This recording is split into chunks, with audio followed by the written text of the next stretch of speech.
మీరు ఎలాంటి బిజినెస్ చేస్తున్నా ఏఐ టూల్స్ ద్వారా మీ బిజినెస్ ని డబుల్ చేసుకోవచ్చు. జస్ట్ 49 రూపీస్కే ఏఐ టూల్. హాయ్ హలో నమస్తే, welcome back to Suman TV. ప్రస్తుతం మనతో పాటు ఉన్నారు family counsellor, motivational speaker, public speaker Rajani Ramma గారు. నమస్తే మ్యామ్. నమస్తే Naveena. Ma'am, wife and husband రిలేషన్లో ఎక్కువగా గొడవలు అవుతూనే ఉంటాయి. ఆ గొడవల్లోంచి మనం ఒక పాయింట్ తీసుకుంటే ఎక్కువగా అయ్యేది ఫినాన్షియల్ మ్యాటర్స్. డబ్బు విషయాల్లో మాత్రం బాగా ఎక్కువైపోతాయి గొడవలు. ఎందుకంటారు అసలు? అంటే ఫినాన్షియల్గా అంటే వైఫ్ అండ్ హస్బెండే కదా, ఏదైనా మరి కలిసి మాట్లాడుకోవాలి, కోఆర్డినేట్ చేసుకోవాలి, ప్రతిదీ కూర్చొని చెప్పుకోవాలని అంటారు కదా. ఈ డబ్బు విషయాలు వచ్చేటప్పటికి భార్య భర్త దగ్గరికి వెళ్ళి మరి ఈ నెల ఇంత కట్టాలి, మనం ఈ నెల అంత కట్టాలి, ఎంత వచ్చింది ఏంటి అడిగినప్పుడు వెంటనే కోపం వచ్చేస్తుంది హస్బెండ్కి. నీకెందుకు ఫినాన్షియల్ మ్యాటర్స్ చేసుకుందాంలే ఇలాగే. అదే హస్బెండ్ వైఫ్ దగ్గరికి వచ్చినప్పుడు అడిగినప్పుడు కూడా, అంటే ఇద్దరు జాబ్ చేసే ఉన్న క్రమంలో ఎందుకంటే ఫినాన్షియల్గా వచ్చిన మాటల్లో ఎందుకు ఇద్దరు గొడవలు అవుతుంటాయంటే, అంటే రెండు పక్కల చెప్పుకోవాలండి మనం. ఒక్క ఆడవాళ్ళ వల్లే కాదు, మగవాళ్ళ వల్లే కాదు. కామన్గా ఈ గొడవ అవుతుంది అంటే దాదాపుగా డబ్బు గురించే అవుతుంది. రెండోది భర్త వైపు వాళ్ళ ఫ్యామిలీ చుట్టాలు గురించి కానీ, భార్య వైపు ఫ్యామిలీ చుట్టాల గురించి కానీ కూడా అవుతాయి. ఎక్కువ ఈ రెండు విషయాల్లో అవుతాయి. ఒకటేమో ఫ్యామిలీస్ వైపుగా, ఒకటేమో డబ్బు గురించి ఎక్కువగా అయ్యే రెండే. ఈ రెండు అన్ని తరాల్లోనూ ఇదే కామన్గా నడుస్తుంది. ఇంకా ముఖ్యంగా ఈ డబ్బు గురించి అన్నారు కాబట్టి, ఇప్పుడు ఇద్దరు జాబ్ చేస్తుంటే ఒక రకమైన గొడవలు వస్తాయి. ఆవిడ హౌస్ వైఫ్ అనుకోండి, ఇంకో రకంగా వస్తుంది. ఇప్పుడు ముందు హౌస్ వైఫ్స్ గురించి మాట్లాడుకుందాం. ఇప్పుడు హౌస్ వైఫ్స్ ఉన్నప్పుడు డబ్బు గురించి వచ్చే గొడవలు చాలా ఇదిగా ఉంటాయి. ఇద్దరు సంపాదించేటప్పుడు కొంచెం అంత ఎలా అంటే కొంచెం స్టైల్గా, కొంచెం క్లాస్గా, కొంచెం నైస్గా, అలా ఛాలెంజింగ్గా ఉంటాయి. కొంచెం శృతి మించితే ఇవి కూడా పచ్చిగా అయిపోతాయి. అలా అనమాట. ఇప్పుడు భార్య జాబ్ చేయలేదనుకోండి, ప్రతిదీ ఆయన మీద డిపెండ్ అవ్వాలి. ఇది ఎక్కువగా ఒక జనరేషన్ బ్యాక్లో చూస్తాం దీన్ని కదా. మనం చెప్పుకున్నాం కదా 50-60 అని. అప్పుడు వాళ్ళ మధ్యన అయ్యే డబ్బు గొడవలు అబ్బో విపరీతంగా అవుతాయి. ఏంటంటే ఆవిడ ఏది కావాలన్నా దేహీ అని అడుక్కోవాలి. నువ్వు రూపాయి కావాలని అడగాలి, 100 రూపాయలు కావాలని అడగాలి, బంగారం కావాలన్నా అడుక్కోవాల్సిందే. నేనేం చెప్తానంటే, ఒక ఏజ్ వచ్చిన తర్వాత, ఇప్పుడు నీకు 60 వస్తే ఆమెకి కొంచెం చిన్నదనుకోండి, కొంచెం అటు ఇటుగా ఆమె నీ వయసుకే రీచ్ అవుతూ ఉంటుంది. అప్పుడు గౌరవం అనేది ఇచ్చిపుచ్చుకోవాలి. అభిప్రాయాలు ఒకళ్ళు గౌరవించుకోవాలి. ఇది ప్రతిసారి చెప్పేదే. పర్టికులర్గా ఇక్కడ ఎందుకు చెప్తున్నానంటే, ఆ ఏజ్ వచ్చినప్పుడు కూడా నువ్వు ఏదో 30 సంవత్సరాల క్రితం పెళ్లి చేసుకున్నావు, అప్పుడు ట్రీట్ చేసినట్టే ఇప్పుడు కూడా ట్రీట్ చేస్తే, ఆమె వయసు అనే దానికి కూడా ఒక మనసును నేను పెడుతున్నా. ఆ వయసుకున్న మనసు యొక్క ఆత్మాభిమానం తీవ్రంగా దెబ్బతింటుంది. మనిషిని పక్కన పెడదాం, ఆ వయసు యొక్క మనసు యొక్క ఆత్మాభిమానం తీవ్రంగా దెబ్బతింటుంది. ఏంటంటే ఎంత వయసు వచ్చినా సిల్లీగా చూస్తారు, సిల్లీగా మాట్లాడతారు, ఏదైతే తీసి పారేస్తారు. ఎందుకు ఆ వయసుకి కాస్తంత గౌరవం ఎందుకు ఎవరు? నీతో పాటే జీవితం నడిచింది, నీతో పాటే పెద్దదయ్యింది. నువ్వొక్కడవే పెద్దవాడిపోయావా? తను అవ్వలేదా? నువ్వొక్కడవే కష్టపడ్డావా? తను కష్టపడలేదా? నీ కోసం, నీ వంశం కోసం పిల్లల్ని కనలేదా? మరి ఇంత బరువు బాధ్యతలన్నీ మోస్తూ పనులు చేస్తూ ఇంత చేసినప్పుడు ఎప్పుడైనా నాకు ఒక 10,000 రూపాయలు ఇవ్వండి అని అడిగినప్పుడు నువ్వు వెంటనే ఆలోచించకుండా ఇవ్వగలగాలి. ఇప్పుడు ఇంతకాలం కాపురం చేసిన తర్వాత ఆవిడేంటో నీకు తెలుసు, ఆవిడ మనస్తత్వం తెలుసు, ఆవిడ ఎందుకు ఖర్చు పెడుతుందో, దేనికి ఖర్చు పెడుతుందో, దుబారా మనిషా పొదుపారా నీకు అర్థమైపోతుంది. 25-30 ఏళ్ళు కాపురం చేస్తే, అన్నేళ్ళు కూడా అవసరం లేదు, ఒక 5 ఏళ్ళు అయితే అర్థమైపోతుంది. అర్థమైపోయినప్పుడు నువ్వు 30 ఏళ్ళ తర్వాత నువ్వు డబ్బులు అడిగితే ఎందుకు, లేకపోతే లేదు పాపం ఆవిడ ఇంకొంచెం దాన్ని ఏమంటారు పాష్గా ఆ ప్రశ్నని మార్చుకుని తన అవసరాన్ని చెప్పితే ఇస్తాడేమో అని కొంచెం ఈ పని పడిందండి, నాకు 10,000 కావాలి ఇవ్వండి అని అడిగినప్పుడు అప్పుడన్నా ఇవ్వాలని అనుకోవాలి. ఇవ్వకుండా ఏమంటాడు సార్ వద్దు, అది ఇప్పుడు అవసరమా అంటే ఇక్కడ ఎన్ని స్టెప్స్గా అవమానపడింది ఆవిడ. ఇప్పుడు ఇంత వయసు వచ్చాక నాకు 10,000 కావాలి ఇవ్వండి అని అడిగే స్వతంత్రం ఆమెకు లేదా? సమాన భావం ఉండదా?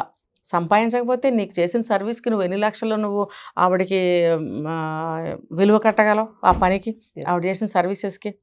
మనం చెప్పుకున్నాం, నువ్వు చేసే ప్రతి చండాలానికి ఆవిడ శుభ్రం చేయటం, ఆవిడ అన్నీ ఇల్లంతా చూసుకోవడం, వచ్చే వాళ్ళకి పోయే వాళ్ళకి తలుపులు తీయడం, తలుపులు వేయడము, మరి ఇంట్లో పని పాటలు చేసుకోవటం, పిల్లల్ని తీర్చిదిద్దే పని కూడా భార్యకే మళ్ళీను.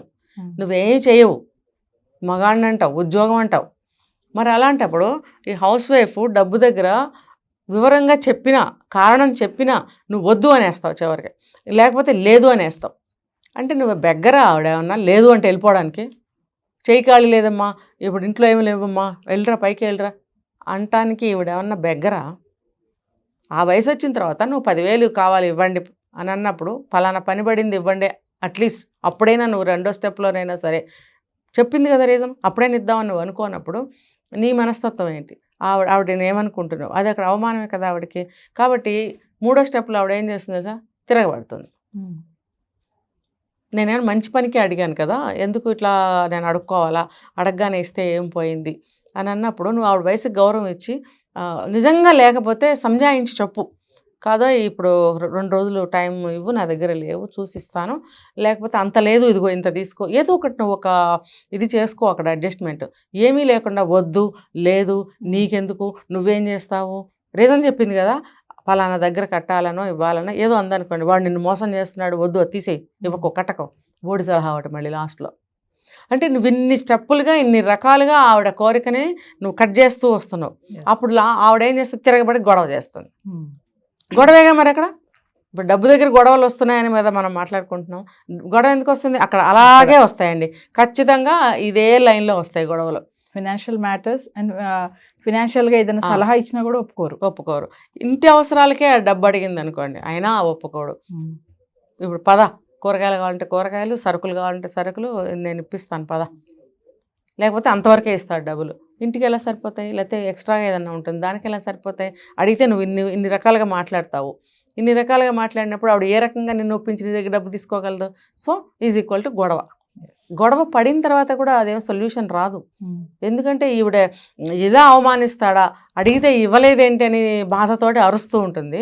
వాడేంటి అసలు నీకెందుకు ఇవ్వాలి, ఏమైనా పో అన్న పద్ధతిలో వాడు గొడవ పడుతుంటాడు. ఇది ఎప్పటికీ తెగదు, ఇది ఒక రకం గొడవ. ఇంక ఇద్దరు జాబులు చేసేటప్పుడు ఇద్దరిది సమానమేగా సంపాదన, ఎక్కువ తక్కువ ఉంటే ఉండొచ్చు శాలరీ. అప్పుడు అలాంటప్పుడు ఒకళ్ళు ఈఎంఐలు ఏదైనా ఇల్లు తీసుకుని ఉండొచ్చు, ఈఎంఐ ఒకళ్ళు కడుతుండొచ్చు, ఇంకొకటి ఏదైనా సైట్ తీసుకోవచ్చు, దానికి ఈఎంఐ ఒకళ్ళు కడుతూ ఉండొచ్చు, లేకపోతే ఎప్పుడైనా ఎవరో ఒకళ్ళ దగ్గర డబ్బు తక్కువ పడవచ్చు. అలాంటప్పుడు అడ్జస్ట్మెంట్ చేసుకోకుండా ఏం చేస్తారో తెలుసా, నేను దానికి ఒప్పుకున్నాను కదా, నేను దానికి కడుతున్నాను కదా, ఇది నువ్వు కదా ఒప్పుకున్నావు, నువ్వు కట్టాలి కదా, నన్ను ఎందుకు డబ్బులు అడుగుతున్నావు, వచ్చేస్తుంది అక్కడ గొడవ. హోటల్కి వెళ్తే కూడా చూడండి, పెళ్ళాం పే చేస్తుందేమోనని భర్త చూస్తాడు, భర్త పే చేస్తాడేమోనని చెప్పి ఈవిడ చూస్తుంది. ఎంత చండాలమైనటువంటి పరిస్థితి అక్కడ చూడండి. నువ్వు భార్యకి వెళ్ళావు హోటల్కి, భోజనమో టిఫినో తినడానికి, ఇద్దరు ఇంటి దగ్గర అనుకుని వెళ్ళినప్పుడు ఆటోమేటిక్గా ఎవరో ఒకళ్ళు ముందు తీసి ఇచ్చేస్తే అది వేరే విషయం. తనిస్తుందా అతనిస్తాడా అని ఎదురు చూడటం అనే సిచ్యువేషన్ నీచంగా అనిపిస్తుంది. వరస్ట్ సిచ్యువేషన్ అది. మరి ఎందుకనంటే డబ్బే పరమాత్మ, పైసే పరమాత్మ అంటారు కదా. అంటే ప్రతి దగ్గర డబ్బే గొంతు పట్టుకుంటుంది. ఏ రిలేషన్ అయినా పాడు చేసే డబ్బే. అది భార్యాభర్త ఇద్దరు కలిసి ఒకటి తిన్నప్పుడు చెల్లించే దగ్గర చూడండి ఎంత దరిద్రంగా ఉందో అది. అదే డబ్బే కదా. సరే ఇలా కొంతకాలం జరిగిన తర్వాత బరస్ట్ అవుతుంది బాంబు. అప్పుడు నేనే ఖర్చు పెట్టాలా, నువ్వెందుకు ఖర్చు పెట్టావు, నువ్వు తిన్నావు కదా, ఎంత అసహ్యంగా ఉంది చూడండి.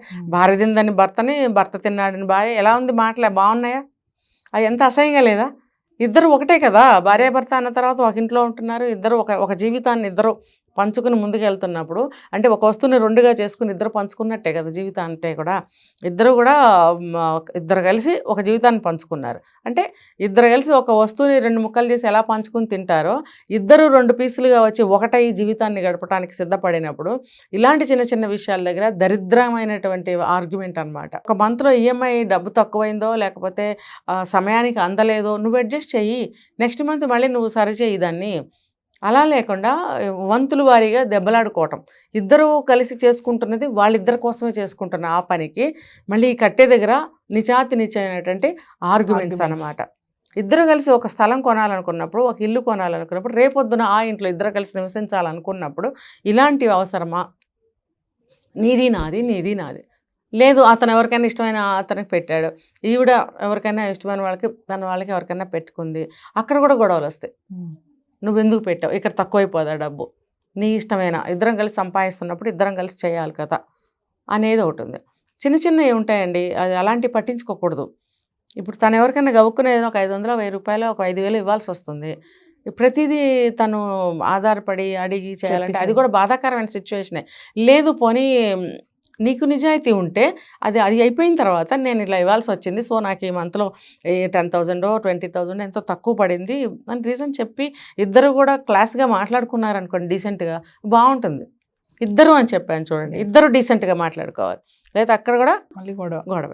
పెద్ద తేడా ఏముంది, వాళ్ళు దానికి కొట్టుకుంటే వీళ్ళు దీనికి కొట్టుకుంటారు. ఈ డబ్బు దగ్గర ఎక్కువగా వస్తుందండి గొడవలు. మీరు డబ్బు గురించి అడిగారు కాబట్టి చెప్తున్నాను. చాలా వరకు కదా మేడం, మీరు అన్నట్టుగానే మనీ విషయంలోనే, మామూలు చిన్న చిన్న విషయంలో అయితే వేరే, కానీ డబ్బుల విషయంలో షేర్ చేసుకుందామన్నా కూడా ఫినాన్షియల్ మ్యాటర్స్లో హస్బెండ్తో వైఫ్ కూర్చొని ఇలా చేస్తే బాగుంటుంది, ఇలా చేస్తే బాగుంటుంది అంటే కూడా హస్బెండ్ వినరు ఒక్కొక్కసారి. ఫినాన్షియల్ గా ఎందుకు నీకు అవసరమా అనేది కూడా వస్తుంది. ఈ డబ్బు అనేది అన్నిటికీ కూడా మూలమే. ఒకళ్ళు ఉన్నారండి కొంతమంది, ఇద్దరు సంపాదించింది ఇద్దరు కలిపేస్తారు, ఒక అకౌంట్లో పడేస్తారు.